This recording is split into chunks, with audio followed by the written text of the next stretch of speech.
Good day, everyone. Thank you for joining us for today's session on the ideal VMware alternative and exploring Mirantis OpenStack for Kubernetes, widely known as MOSK. Today's conversation is timely as many organizations are facing tough decisions about their cloud infrastructure, especially in the wake of Broadcom's acquisition of VMware. So, we are here to show you how MOSK offers a robust, flexible, and cost effective alternative to VMware. Before we get started, maybe let me introduce the speakers for today's webinar. First, we have Mike Cress. He's a Director of Partner and Alliances at Mirantis. And Mike has over 20 years of experience in the open source software industry. And he leads Mirantis efforts with channel partners. And myself, Charan Thota. I'm a Senior Solution Architect here at Mirantis Pre-Sales team, specializing in cloud infrastructure and Kubernetes. Here is the agenda. As you can see, we're going to cover a few topics. One is a couple of observations in the space and why customers should choose MOSK over VMware. And we are going to be talking briefly about MOSK features and its advantages. And also we are going to cover a couple of MKE incentives for customers that are going to adopt MOSK.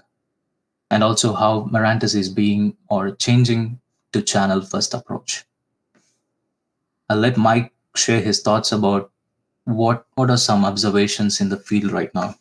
Hello, everybody. Thank you for joining us today. So I just put together a few observations of what's been going on since Broadcom announced its initial acquisition of VMware back in May of 2022, and then certainly closed the deal in November of last year. So kicking off 2024 really has been a tumultuous time for customers and partners. There's lots of changes that Broadcom is instilling. Their focus has been to cut costs, streamline their operations, narrow their focus on high margin offerings across the board. Some of these things. So what we're seeing and what many people in the channel are seeing is that this has caused customers to quickly think about pivoting to address these Broadcom changes and look at alternatives. And today we're going to certainly talk about Mirantis's alternative to what VMware is offering. What we also are seeing is that it's really truly affecting the channel. So there was a large number of channel partners across the VMware ecosystem. And that effect really was they took that huge number of customers and basically said, we're going to interview you all again. It's an invite only, right? And so over 2,000 customers, actually no, in this effect, that over 2,000 customers were just taken direct from the resellers and the partners, where Broadcom directly went in and started working the direct ELAs and negotiating new terms and conditions with their top tier customers, which is very aggressive, obviously not a channel friendly type of approach. They also cut back on a large number of resellers and suggested if you want to join, it's an invite only kind of situation. They cut the number of distribution partners. There was over 120 globally. Now they've cut that down to just over a dozen. And all channel partners are required to reapply for their consideration. Some of the other effects is that they've bundled their products, and we'll talk about the VMware Cloud Foundation packaging and just how it stacks up against a great alternative in Mirantis MOSK. But effectively, you've got with VMware Cloud Foundation basically a large bundle, and they're asking for typically even more money for these kind of bundles that they're pushing or they're requiring their customers to take advantage of. The market has seen increases in price from anywhere from 25% to as much as 500%.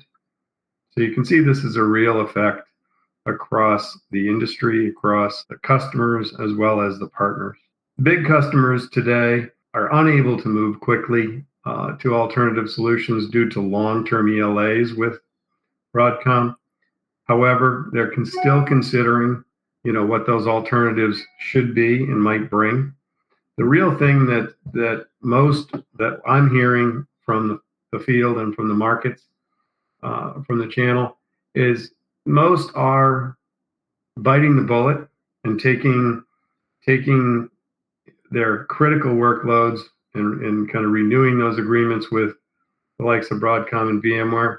They're looking specifically for their non-production workloads that they can actually, it's not non-production, but non-critical workloads that they can actually move to an alternative platform, such as what we're going to talk about today. A key opportunity today in the market is to assist customers from the channel, assist customers with moving their non-core workloads to a more cost-friendly and no lock-in type of solution like Mirantis MOSK. Thank you, Mike. Appreciate it. With these challenges in mind, what Mike shared, let's take a look at the factors that make an alternative to VMware not just desirable, but necessary at this point of time. And what you're seeing on the screen right now are some of the points that we compiled. And these are the key factors that most of our customers who are talking to us at this point are considering a move away from VMware. Why should businesses like yours even consider an alternative to VMware? Let's break down this thing into 4 key areas. The first point is cost concerns. As we have seen, Broadcom's pricing structure has led to significant increases in the cost of VMware solutions. Many organizations, especially those with large-scale operations, are also feeling the pressure. Second is licensing changes. Broadcom's acquisition has brought about shifts in licensing terms, leading to less flexibility for customers. These new licensing models can make it harder for organizations to control the costs and also to remain agile at the same time. And of course, there's an issue of vendor lock-in. Once you're deeply embedded into VMware's ecosystem, moving to any other solutions can feel overwhelming. Vendor lock-in does not only limit your flexibility, but also forces you to adopt VMware's roadmap rather than your own needs. And lastly, the rise of cloud-native architectures. As organizations shift towards containerization and Kubernetes, they need infrastructure solutions that support this shift without being tied down to by legacy systems like VMware. With VMware's traditional architecture, it's not really open, and it does not provide the scalability that modern cloud-native architectures demand. Moreover, these challenges and changes have also had a ripple effect on VMware's partner ecosystem, as Mike just mentioned, affecting their service providers, resellers, and other key stakeholders in the space. Now let's dive into why Mirantis OpenStack for Kubernetes is uniquely positioned to address these challenges. I'm just going to break down this whole thing as a comparison to what we just spoke. So the first point is going to be cost efficiency. Mirantis provides a lower total cost of ownership compared to VMware without sacrificing the functionality or scalability. And you are not actually getting vendor locked in here. That is a key point. Secondly, MOSK offers flexibility and openness. Unlike VMware, MOSK is built on open standards, allowing you to integrate it seamlessly with your existing tools and platforms. So there's no vendor lock-in as well. And you retain the complete ownership of your infrastructure. Additionally, MOSK is designed with a cloud-native architecture in mind, which is critical for organizations transforming into modern and containerized applications. And we also have a huge community of OpenStack support, and also we provide enterprise-grade world-class support within the organization. So those two are really important if you're running your workloads in production and not worry about the reliability or scalability issues. In total, these benefits make MOSK an excellent choice for most of the organizations that are looking to reduce costs, increase flexibility, and adopt cloud-native technologies without the burden of vendor lock-in. So this covers why go with Mirantis piece. Now let's take a look at Mirantis OpenStack for Kubernetes itself. And we're going to talk about what it is and how it's different from other providers out there. Mirantis OpenStack for Kubernetes brings a host of features to the table that streamlines your operations and also enhance your cloud infrastructure. At its core, MOSK is a fully supported, validated, and enhanced OpenStack distribution. So, what does that mean for you? Essentially, it's a robust, proven solution for hosting your private clouds, public clouds, or edge use cases. And one of the standout features is your full stack automated lifecycle management with MOSK. So, this significantly simplifies the process of managing your infrastructure, including handling routine updates and scaling operations. Another key aspect is built-in observability tooling, which provides real-time insights into your health and performance of your infrastructure. And this is really crucial for managing high availability and performance in your modern cloud environments. OpenStack itself is a mature, feature-rich private cloud infrastructure as a solution offering. And when you combine it with Kubernetes, and when you run it on top of Kubernetes as any other workload, it delivers even more value for organizations that are looking to be more cloud native. At this point, I think you might be wondering, why run OpenStack on Kubernetes? What's the benefit of combining these two powerful technologies, right? So there are several advantages to this approach. First is containerizing OpenStack allows fine-grained control on your updates and upgrades. By isolating the runtime dependencies between these services, you minimize the risk of conflicts and ensure smoother and more reliable operations. And another major benefit is unified component management. So Kubernetes automatically restarts your failed processes, ensuring that the number of running processes or pods for each OpenStack service remain consistent. This adds an extra layer of resilience and helps your infrastructure be more stable. Kubernetes also supports declarative resource definition, which makes cluster state management faster and more reliable. So you can just define the desired state of your infrastructure, and Kubernetes ensures that this state is maintained automatically. Lastly, a combination of OpenStack and Kubernetes enables automated management. So you can automate not only the deployment, but also the scaling and maintenance of your whole cloud infrastructure. So making your operations far more efficient and scalable. Now let's take a look how Mirantis OpenStack for Kubernetes actually looks and what are the different components within that. As you see on the screen, we have multiple different components. The main and most important component that we start with is on the left side, that is our Mirantis Container Cloud.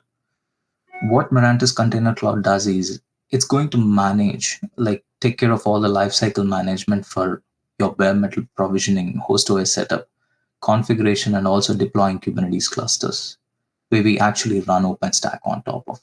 And there is no restriction for the type of OS that you run. We don't really restrict because Mirantis believes in open source, and we pretty much make our customers choose this, and we are very flexible when it comes to that. And the second piece that you see is Mirantis Kubernetes Engine. This is our enterprise-grade Kubernetes offering, on top of which OpenStack runs as any other workload. And as you see, Mirantis OpenStack is actually sitting on top of MKE as a container workload. And then you get Ceph as an out-of-box solution for storage. And on the right that you see Stacklight, that is our logging, monitoring, and alerting product. So basically that's already integrated. And the advantage is you're going to get full insight into your whole cloud infrastructure stack, starting from your bare metal to application layer.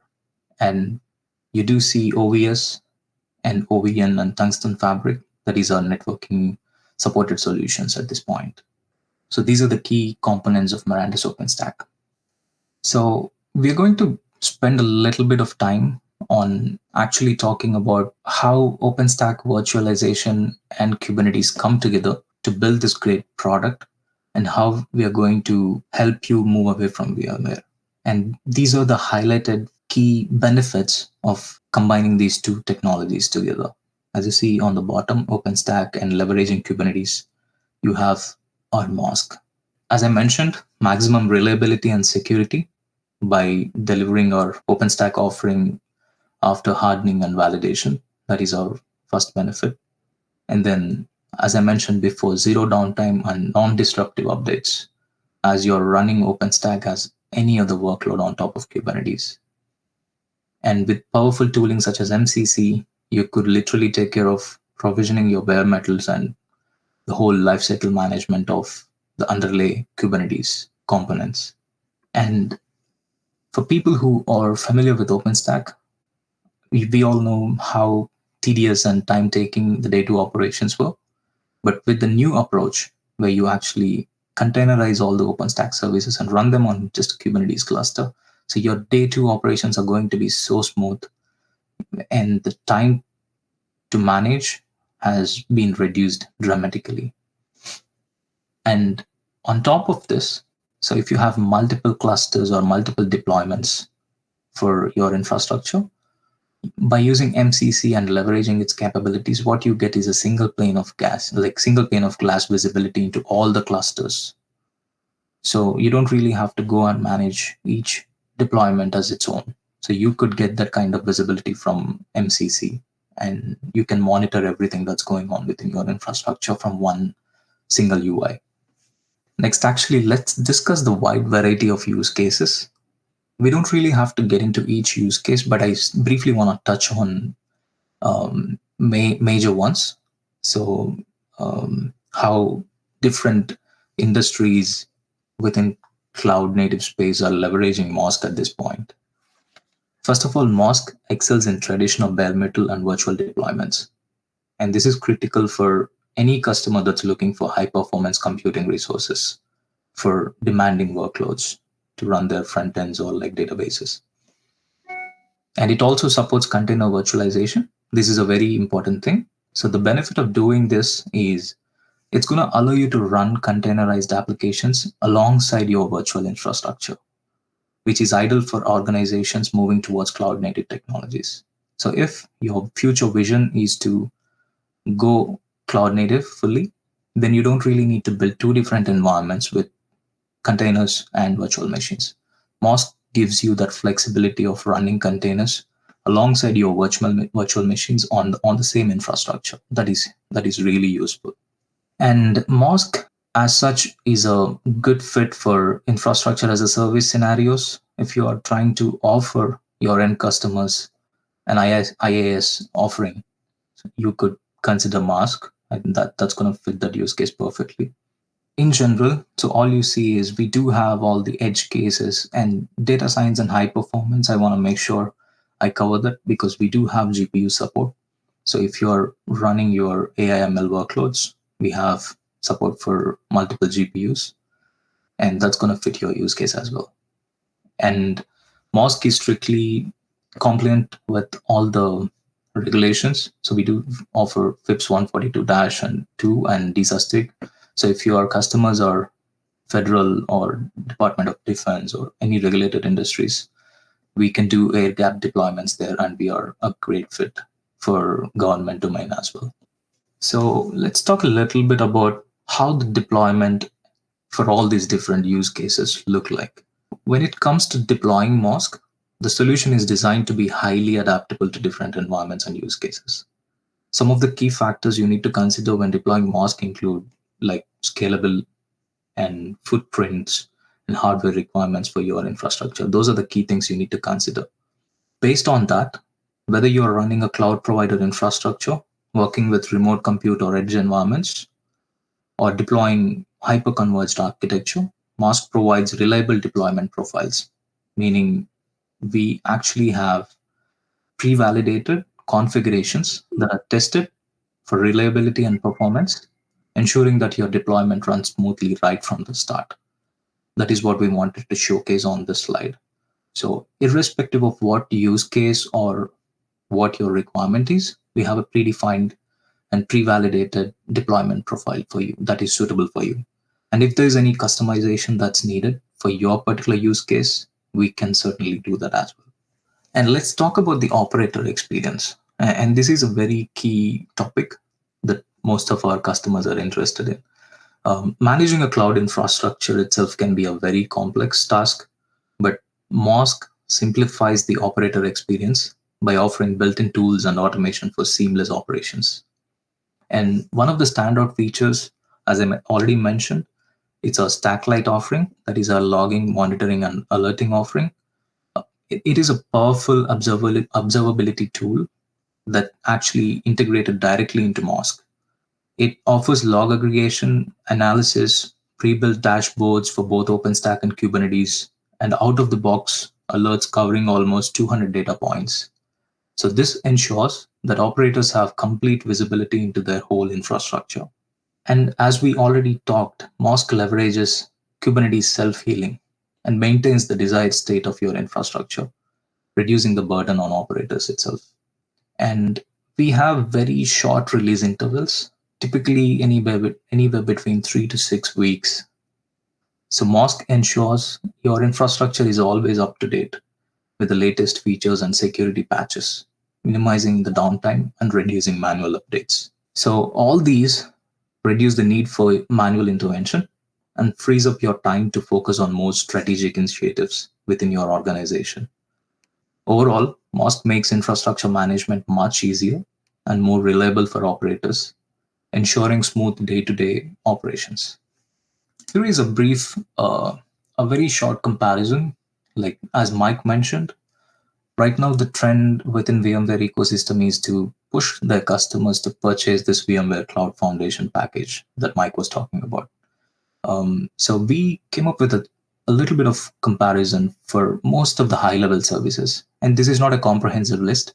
And please feel free if your end customers are looking for a more dedicated, like comprehensive comparison between VMware Cloud Foundation and OpenStack. We do have that in place, and we can walk them through how each and every implementation would look like. In essence, I think from the comparison, you see MOSK provides a similar or even superior capabilities to VMware, but with the benefits of being open source technology and offering lower costs and no vendor lock-in. These are the key points here. We wanted to quickly cover this migration approach from customers who are in VMware and want to go to MOSK. So how does this look like? And being a partner, how do you position this with your customer? So this slide would talk about that. Our services begin with an assessment of your current environment. And as you see, these are two different SKUs that we created. This is primarily focused on VMware to OpenStack workload migration services. So it starts with an assessment, which typically takes 1 week. The assessment helps us understand your existing setup and identify any potential challenges. Next, we handle the deployment and configuration of our migration tooling. This phase takes another week and ensures that all the tools needed for the migration process are set up and validated within your environment. So once the tools are in place, we move on to preparing the target cloud environment, which includes setting up users, projects, and other essential components. And this typically takes around half a week, right? And finally, actual migration itself. And the actual migration of up to 500 VMs is conducted over 1.5 weeks. That is really agile, and that's really fast. So this includes the necessary support and troubleshooting during the whole migration phase. And if your customer has larger environments where they're running multiple thousands of VMs, we do have a supporting SKU where you can actually add additional services for additional VMs. This structure approach, like this whole setup is done in such a way that it provides flexibility to all different scales of customers and ensures that the migration from VMware to MOSK is smooth with minimal disruption to your day-to-day operations as well. And we just wanted to show you what our existing customers are saying. These are just few examples, but if you could go to Mirantis website and look for the customer feedback, you will see some amazing reviews over there. And we have all different use cases starting from OpenStack to Kubernetes and container space. So it's not just OpenStack. We do pretty much everything in the cloud native space. And with this opportunity, we also wanted to cover some of the incentives that Mirantis as an organization is doing to enable MOSK adoption in the space. But let's just take a look at what Mirantis Kubernetes engine itself is. As we already discussed, MKE, which is Mirantis Kubernetes engine, is a container orchestration platform that's designed to simplify the deployment and management of your Kubernetes clusters. So what it is basically it's an enterprise grade version of Kubernetes, which also includes additional features for security, scalability, and ease of use. As you see on the screen, MKE provides multiple different advantages. So it's secure by default and provides high availability, multi-cluster management, meaning MKE allows users to manage multiple Kubernetes clusters from one single pane of glass, as we discussed, and integrated lifecycle management.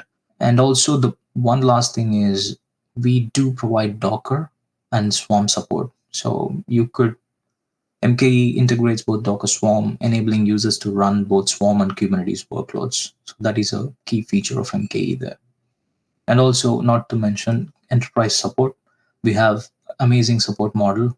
So we do have 24/7 support for MKE along with our OpsCare, which is our Copilot approach, where we let you know the issue, but we won't be able to troubleshoot. But with OpsCare Plus, that's our fully managed service. We will be fixing and actively monitoring your whole infrastructure for you, where you spend your time on applications, developing applications for your company.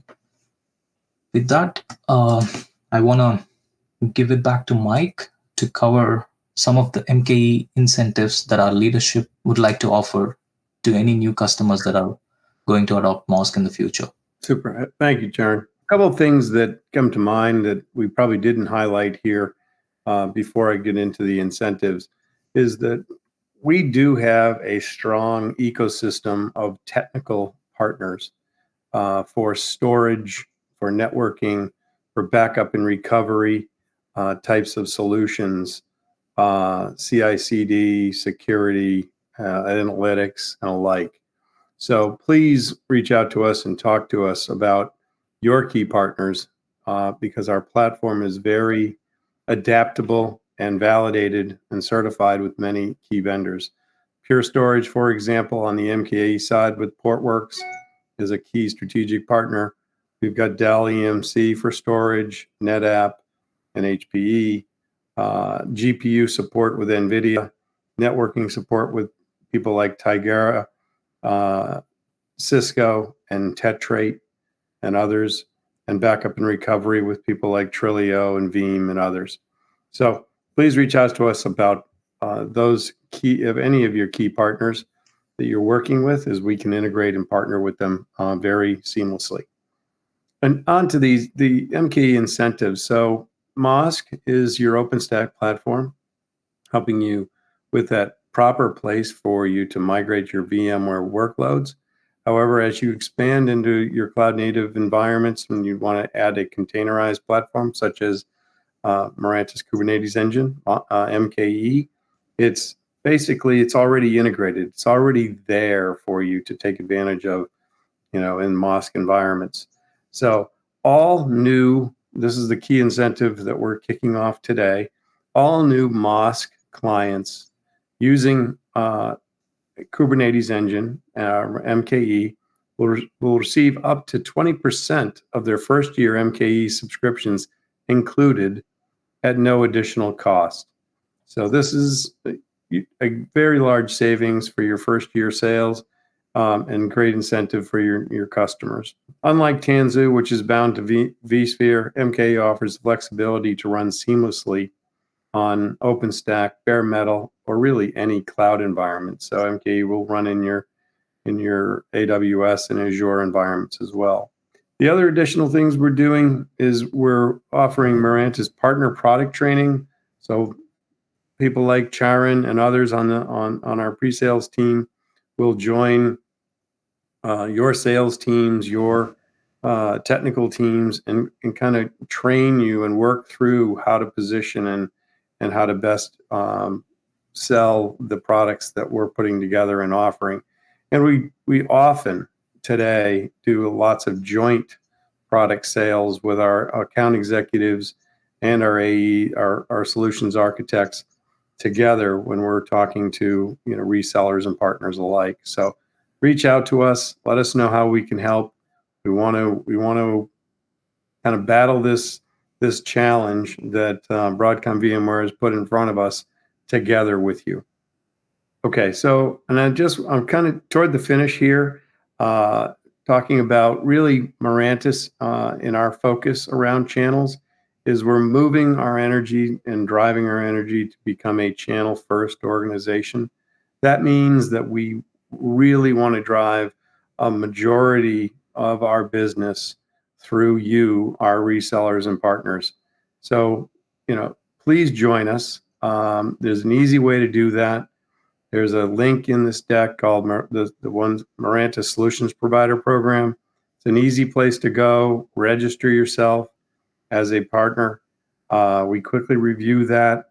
Then you're given an access to our partner portal, which has a wealth of information, new technology, as well as our collateral, our case studies, our videos like this one and others for you to use in your sales environments, as well as there's a very aggressive deal registration element in our partner portal where you can earn for net new opportunities, you can earn up to 30% margin for the channel. So happy to work with any of you on taking advantage of us becoming a partner. So there's some key things there.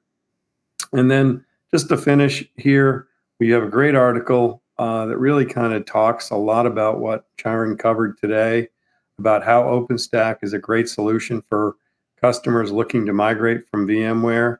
It was recently published, but take a look at it, really about migrating from VMware to OpenStack and trying to avoid that vendor lock-in.